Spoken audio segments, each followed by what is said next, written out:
power as a tool for leadership. Yeah, it's power. And that's not a bad word.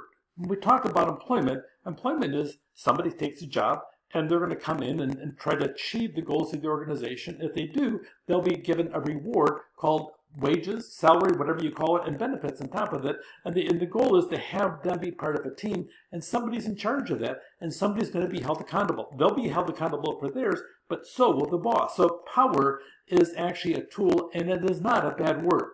Don't be ashamed of it, but we're going to be talking about 5 different tools to learn how to use them in the aspect of leadership that was come up by a couple of clinical psychologists called French and Raven. If you want to rise from being just a manager to being a leader, you need to know how to use the power that you normally have, because each one of us, you'll identify with one of these 5 bases of power automatically, probably by the position of it at least, but you may have some other skill sets there. But really, the finest leaders that I know, they cultivate all 5 of these bases of power, and you'll see them using it on different people in different times. It just depends upon the circumstances, the employee, and their own personality, and sometimes it's all about the moment in the process. Now, the power is the ability to influence others' behavior to achieve desired outcomes. So you have somebody coming in, you know what, I want everybody happy first thing Monday. And no, you don't have to feel it, but you got to make certain this shows it, because when you talk on the phone, you got to get those sales calls in, and people are looking for somebody with energy and happiness in them.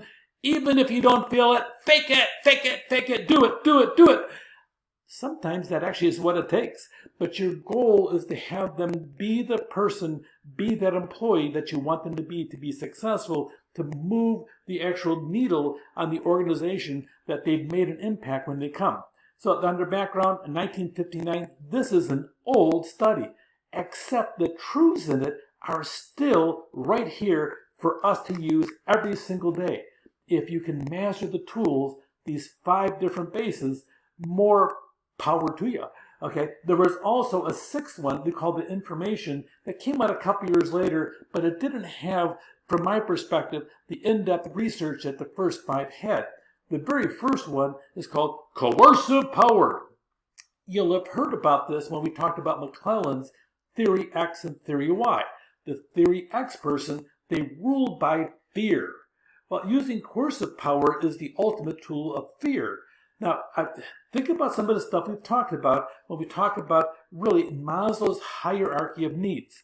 As you fulfill each need, you get to go up the next notch in the different need of the pyramid. So that being said, a lot of employees now in the United States are at the social need. There's 2 different levels. There's the esteem need and also the group esteem need as well. And you're there, so you may be feeling pretty good that you're respected by your colleagues, you're doing a good job, you're having some life goals. Then you have a boss go by and says, you better straighten up or I'm going to fire you, you'll be on the street.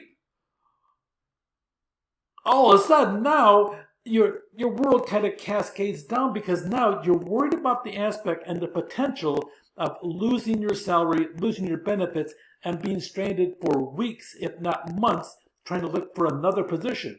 All of a sudden, the use of coercive power threatens the livelihood of people, and they become more frightened, and it's a tool that you use to invoke fear. Now, I'm not certain it's a bad thing, because sometimes it's all that'll work for some employees, but here's the reality, is that you keep it up using this type of power. 2 things. Number 1, the best employees are going to say, you know what, I don't need this, bye-bye. And they'll be gone, and you'll have a hole in your organization. And you can fill it, but if your word gets around that you use this all the time, you're not going to get the best employees. People don't want to work underneath this constant power threat all the time on a regular basis. The other part is that once you actually use this tool, I'm going to fire you just like I fired Joe last week. Well, if you use that, people are going to look at that, and they're going to say, oh, well, Joe ended up getting a job, and the pay is about the same, and the benefits are a little bit better, but more importantly, he's got a better boss. Huh, that's not a bad idea. And you'll sit down and have a cascade, and this tool will almost be worthless. The coercive power, once you use it, it becomes less effective. Kind of a strange aspect of it. The second one also is an issue called reward power. My youngest son played soccer, and of all things, he wanted to become a goalkeeper. Okay, goalkeepers can be heroes. Yay, you saved the game. Okay, or they can become the one that everybody blames as, you know what, you let in 5 goals. Well, yeah, so did the other 10 players on the team. It's an 11-player team. Doesn't matter. You're the goalkeeper. So we gave him a deal. $1 for a win, $3 for a shutout. This is at the ripe old age of 3rd grade. Well, then every year he kept on wanting more money. And by the time it was all done, middle school came. All of a sudden now we're up to $5 and $8. And then high school came. And all of a sudden he wants a raise again. And all of a sudden now he's saying, well, I want to have 10 for a shutout and I want to have 8 for a regular win. And then he got to college. And we says, no more. The problem with reward power is that as soon as you sit down and you start giving it, you keep on giving and giving and giving. And what new incentive do you have? So make certain in the process that when you use reward power that you have limitations to it and expectations. And sometimes you want to spread those rewards around, especially if they're very public. So it can motivate some people's desires, but it is an extrinsic motivation rather than the internal one unless you rephrase the process. Reward power can be effective, but so can coercive power, but it depends in the moment, depends. Sometimes you want to have a program that terminates later on. The other one, the third, really comes with the chair. Every single chair in the organization has all different kinds of what I call grapevines attached to it, and people will come and bring you information, but really the truth is every chair has legitimate power because it says so on a piece of paper. It's really divided from that formal position or the role that's occupied. So that being said, the boss is the boss of the boss, but make certain you act like you're the boss if you're in charge, because people will hold you accountable. People might even set you up to sit down and look bad so they can take your chair away from you. So watch all those different things. But the third one is called legitimate power. And then you have another one called expert power. You know what? Experts are not always sitting in the boss's chair. As a matter of fact, it's pretty common that you're going to have an informal leader at every school or division that you have, and the aspect of people go to that person because they've been around for a long time and they trust their judgment. Can you help me with this? Sure, I'd be happy to do it. Oh my gosh, that was there the whole time. I didn't know that. You're so smart. Thank you very much. That is how they get their power base. They may not be the highest paid. They may not sit in the corner office, but people come to them because they have that expertise. Now, by the way, we're going to talk later about change.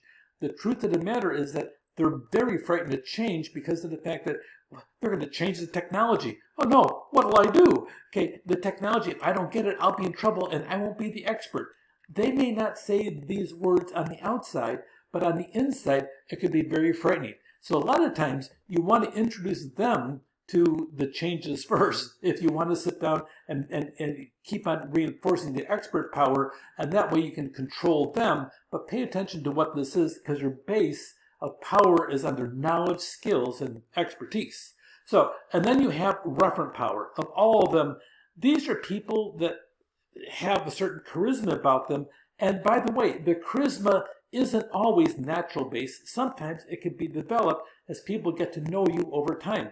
And you don't have to be an extrovert to have the referent power. I've seen introverts use it and wield it pretty well because of the fact that they're introverted and seldom talk, except when they talk, everybody pauses and says, oh, okay. So referent power, by the time it's all done, people have a certain level of admiration, respect.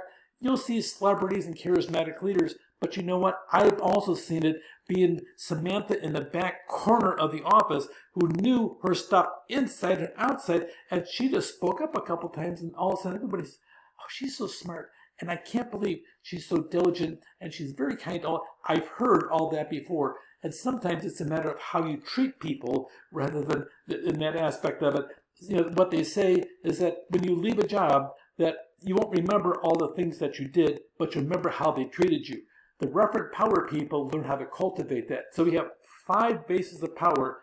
They're all very different, and it's going to depend upon the person as to what tool you're going to use to motivate them. You have coercive power. There will always be a person, some of your organization, who need to sit down and be picked up by the collar and say, yo, you need to get back to work and do your job the way you're supposed to. Now, of course, you already know you always praise in public and discipline in private, and that's when you use that coercive power. There's also reward power in giving somebody recognition and reward in front of everybody else because of all the good work that they've done. You also have the power of sitting in that chair. I'm in charge. Okay, and you also have that referent power, maybe, but you want to cultivate that. If you can pull in that referent power and legitimate power at the same time, that becomes very powerful in the organization, especially the more you know about the job. You have that expert power on top of that. If you have this ball with all 5 bases of power as your leadership tool, you'll be well equipped to be highly successful as a manager, but even more importantly, as a leader. Coercive power, reward power, legitimate power, referent power, and expert power, all of them are tools for you to put in your tool belt to make certain that you too can be successful as a leader. Take care.